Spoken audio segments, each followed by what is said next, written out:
Bonjour, alors on va passer maintenant à la suite. Donc on avait vu que dans un bit, il y avait 8 octets. Dans un octet, pardon, un octet égale 8 bits. Pour quand il y avait un bit, on avait deux valeurs. Pour 2 bits, on avait vu qu'on en trouvait 4 valeurs. Quand il y en avait 3, on en trouve 8. Alors qu'est-ce qui se passe à chaque fois qu'on ajoute un bit? Le nombre de valeurs double. C'est-à-dire qu'on retrouve toutes les combinaisons qu'on avait fait avant. Toutes ces combinaisons, on les applique avec le nouveau bit à 0 et avec le nouveau bit à 1. C'est pour ça qu'à chaque fois, on va doubler le nombre de combinaisons. Donc, pour 4 bits, je vais trouver 16 valeurs. Quand il y en aura 5, je vais en trouver 32. 6 bits, je vais trouver 64 valeurs. 7 bits, je vais trouver 128 valeurs. Et dans un octet 8 bits, j'aurai donc 256 valeurs.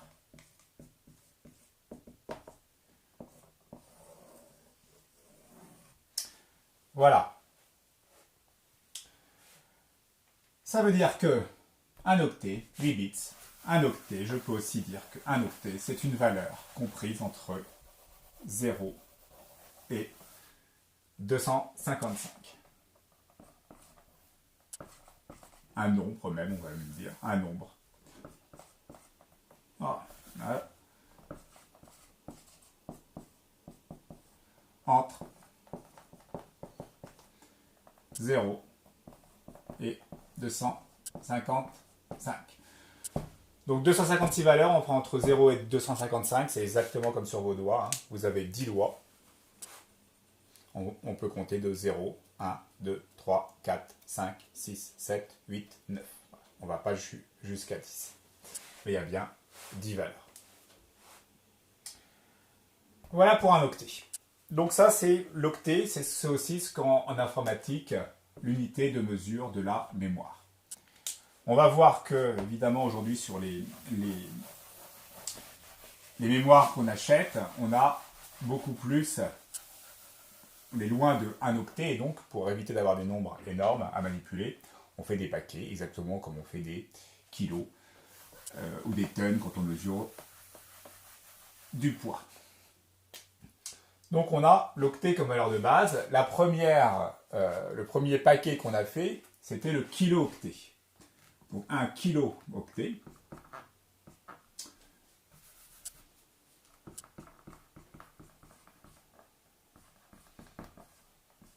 Alors on l'a appelé kilo parce que c'est proche de 1000, mais c'est pas exactement 1000. En informatique, les problématiques ne sont pas les mêmes que dans les poids, que pour le poids. C'est proche de 1000, donc c'est pour ça qu'on l'a appelé kilo, c'est 1024. Et ce nombre, on le retrouvera partout quand on fait des paquets de paquets. Un kilo-octet, c'est 1024 octets. Aujourd'hui, il n'y a plus grand chose qui se mesure en kilo-octets, parce que les mémoires sont tellement grosses qu'on utilise peu le kilo-octet. Donc l'unité au-dessus, celle-là, vous la voyez, c'est le mégaoctet.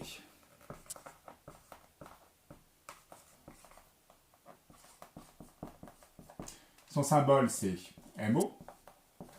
Le symbole de kilo-octet, j'ai oublié de le dire au-dessus, c'est KO.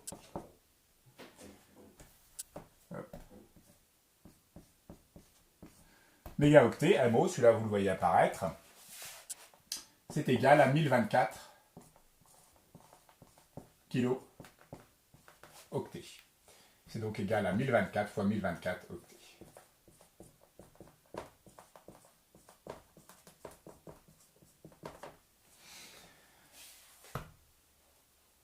Quand les unités commencent à pas être assez grosses, on passe à la version au-dessus. C'est le gigaoctet. Un gigaoctet. Son symbole GO, c'est 1024 mégaoctets. Toujours 1024 de l'unité du dessus. 1024 mégaoctets. C'est donc égal à 3 fois 1024 octets. Donc on est sur le million, milliard déjà. Là, 1024 fois 1024, ça fait 1 million.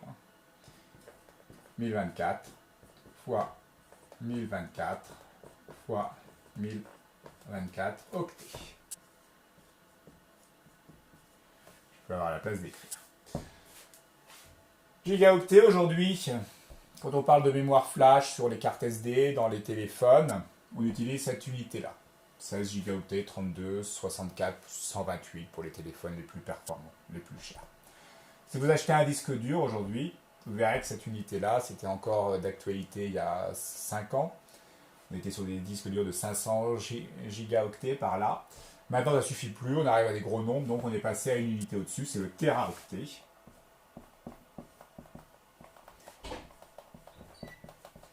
Symbole TO.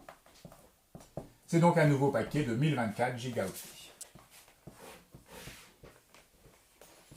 Ce qui est donc égal à 5 fois 1024 octets. Enfin, pas 5 fois, mais 1024 puissance 5, pardon. 1024 fois 1024 fois 1024 3 fois 1024 fois 1024, j'ai plus de place, ok. Voilà ce qu'il faut retenir sur la mémoire informatique. Merci.